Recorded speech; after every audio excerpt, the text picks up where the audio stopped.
Greetings, New Achota family. I hope you're all doing well. It is good to be back here in our church building, and I look forward to the day that we will all be back here in our church building. I'm hoping that that will be soon. Today we are continuing with a worship series that we started last Sunday. It's called The Easter Effect, and what we're looking at is the effects that Easter has had on our modern day times, or really on everyone after the resurrection. Today, we're going to be discussing a topic that I confess may be getting all up in your business, because it gets all up in my business. We're going to talk today about being violent towards others. And I'm not necessarily speaking of physical violence, but we're going to get into that in just a minute. We all have this part of our brain.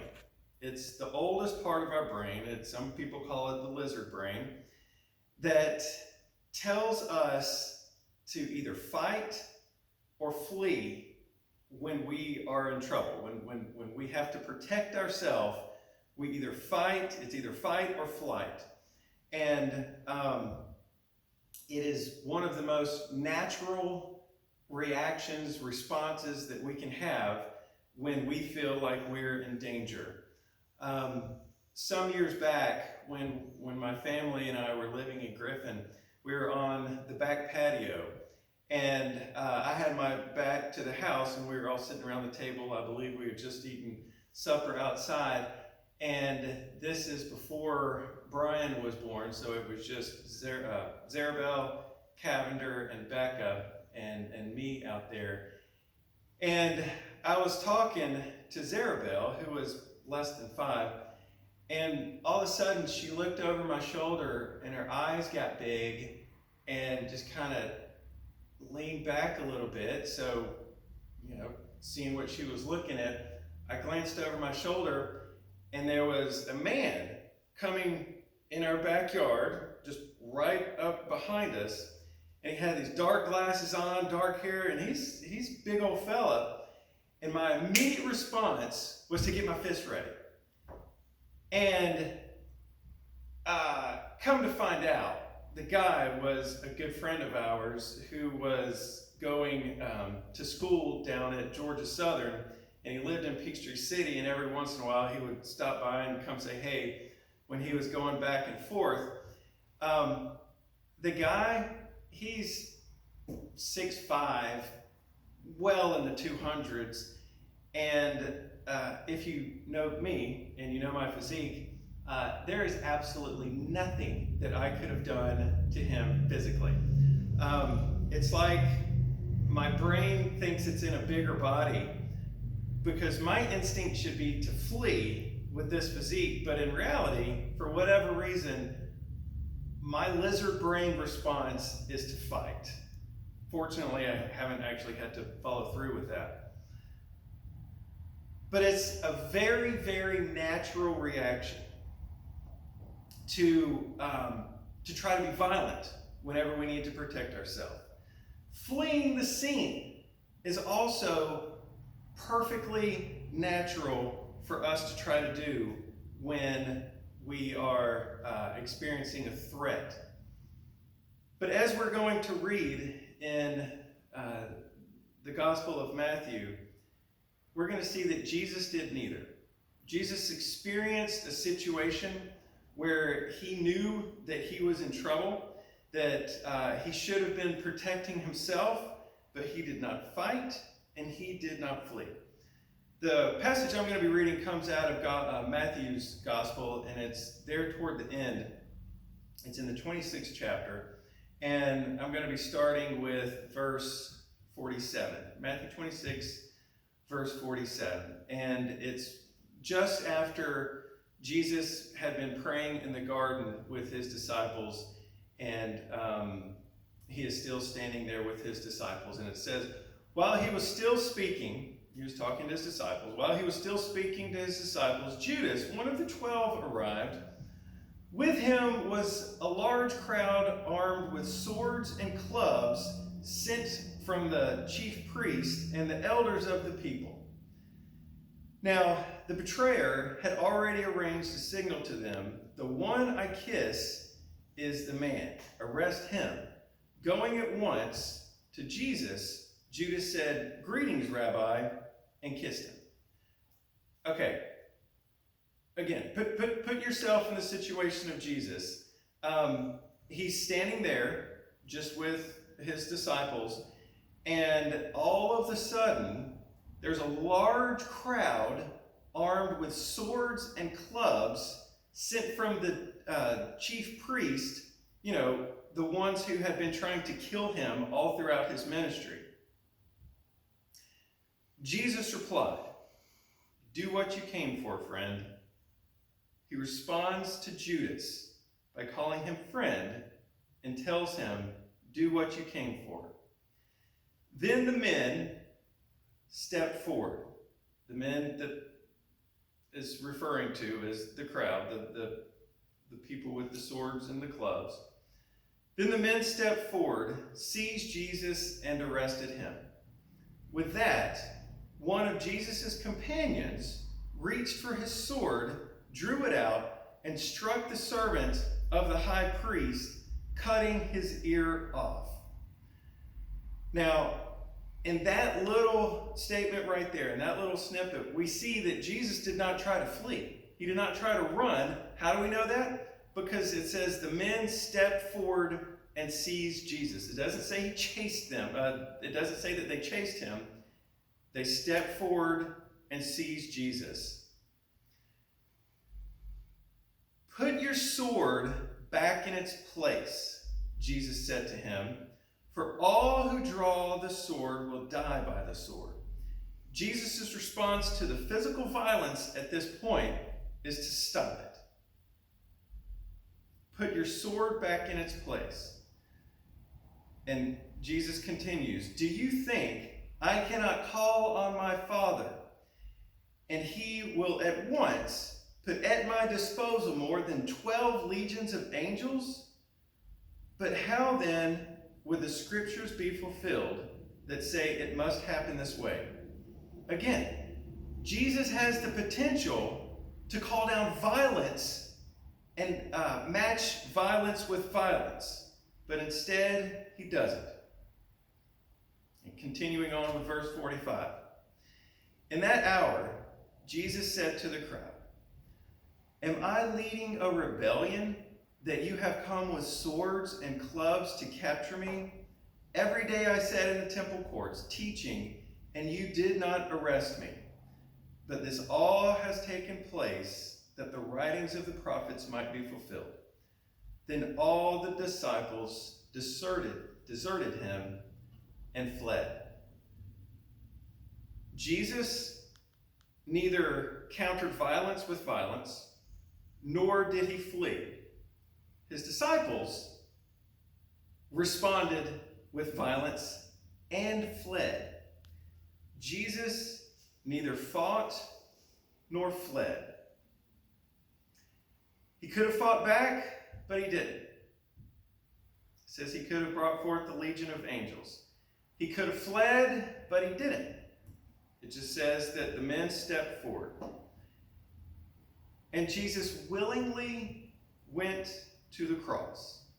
Knowing what was going to happen, Jesus willingly went to the cross whenever he said that all of this must happen for the scriptures to be fulfilled. Now, all of this that I just read would be a wonderful life lesson for the next time we're faced with an angry mob with clubs and swords who want to crucify us, and we're having to make a decision whether we want to let them so we can fulfill the scriptures that are written about us.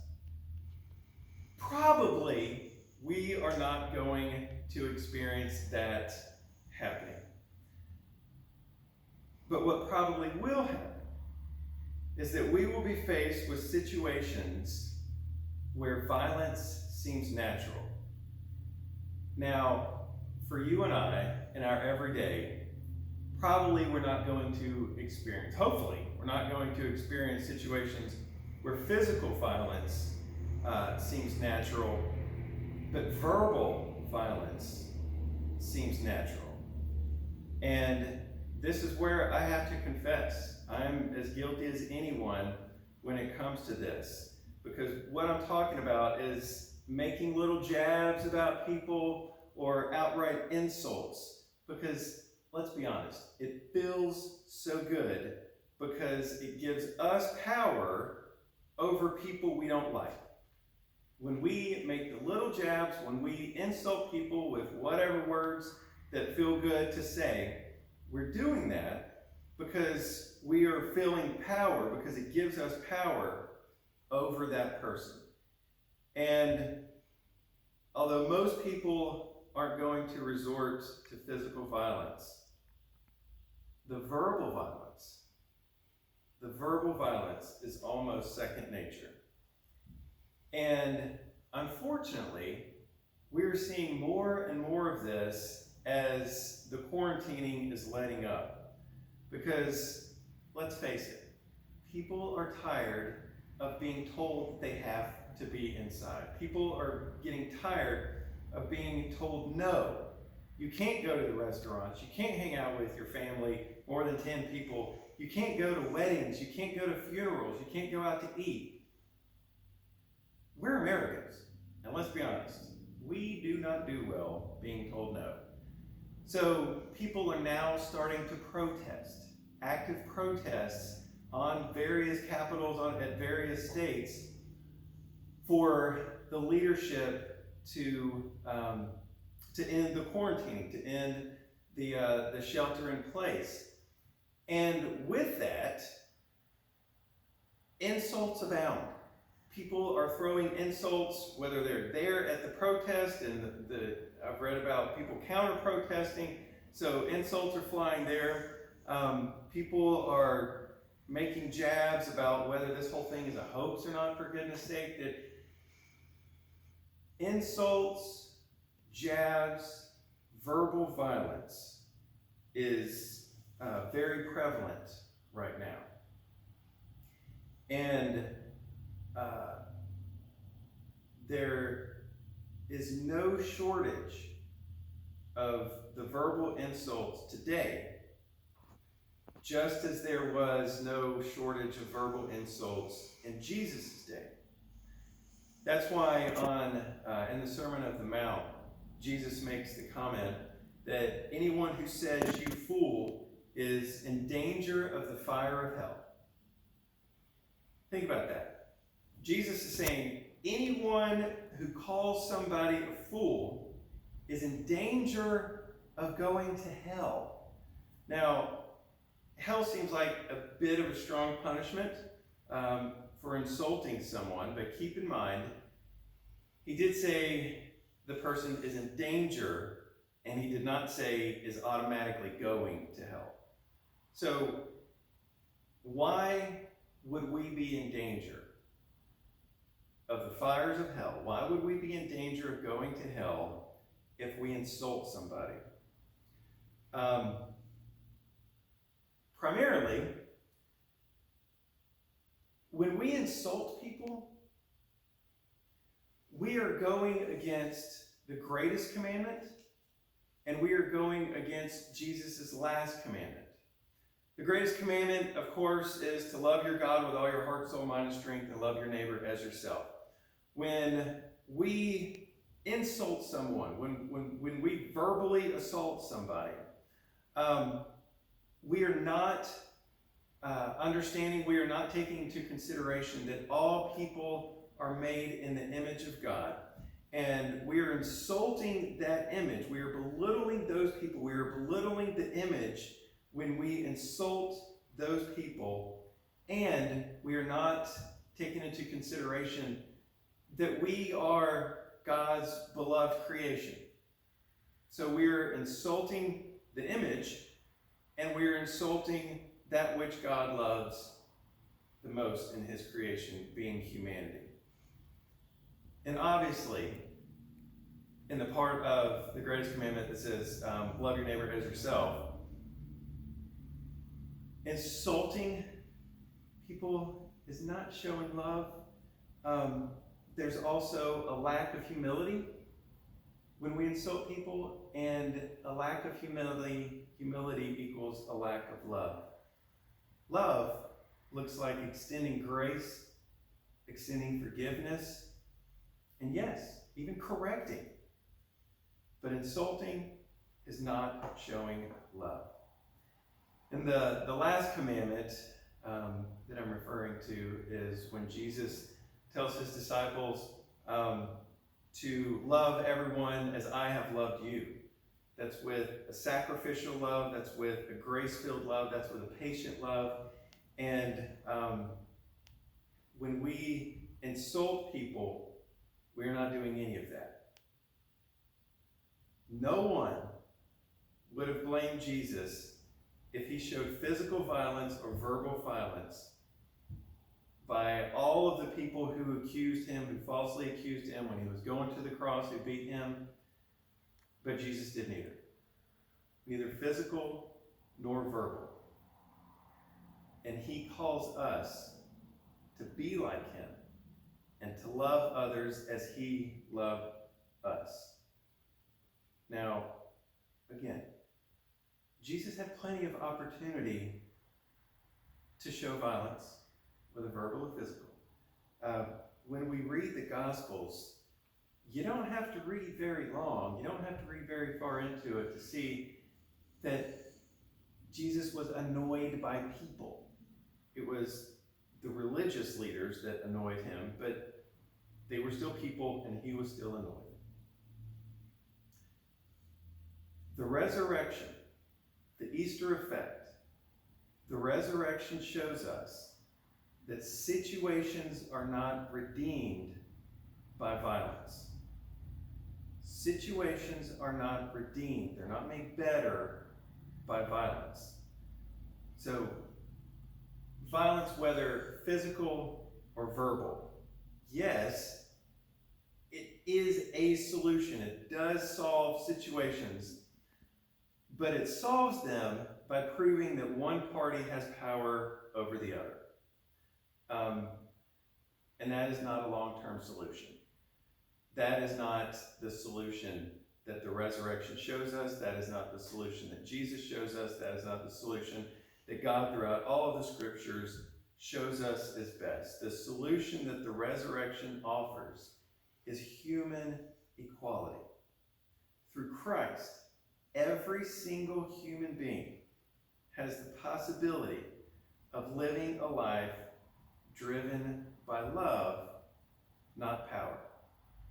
Has the possibility, has the opportunity of living a life that is driven by grace, not hate. Think of how much better this world, this time would be if every single person sought solutions to their problems through the filter of love and grace. Think of how much better your life would be if you sought solutions to your problems through the filter of love and grace, with the desired outcome of human equality.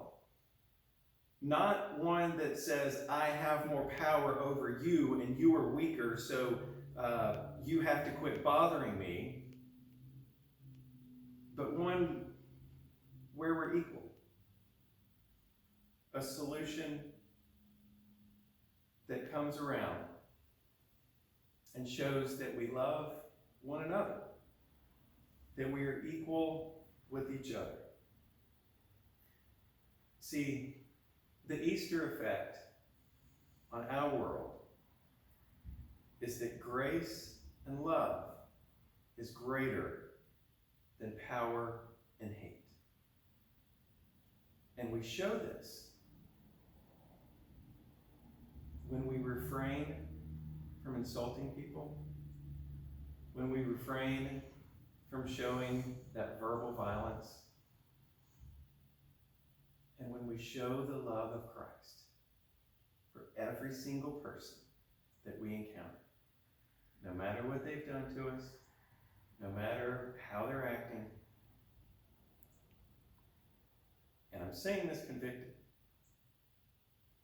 because this one I'm preaching to myself. So together, let's seek the solution that the resurrection offers us and live as though grace and love is greater than power and hate. Let's pray. God, we thank you for the resurrection. We thank you for showing us ultimately and finally that we don't have to have power over each other, that we can love each other and we can be grace-filled toward one another. And that is the greatest thing we can do. God, we love you. We thank you. We ask that you would continue to bring all of us together and all of us to you, especially during this global pandemic that confusion and frustration abounds. God, show yourself in a mighty way and help us be the instruments that allow you to do just that. Through your holy name we pray.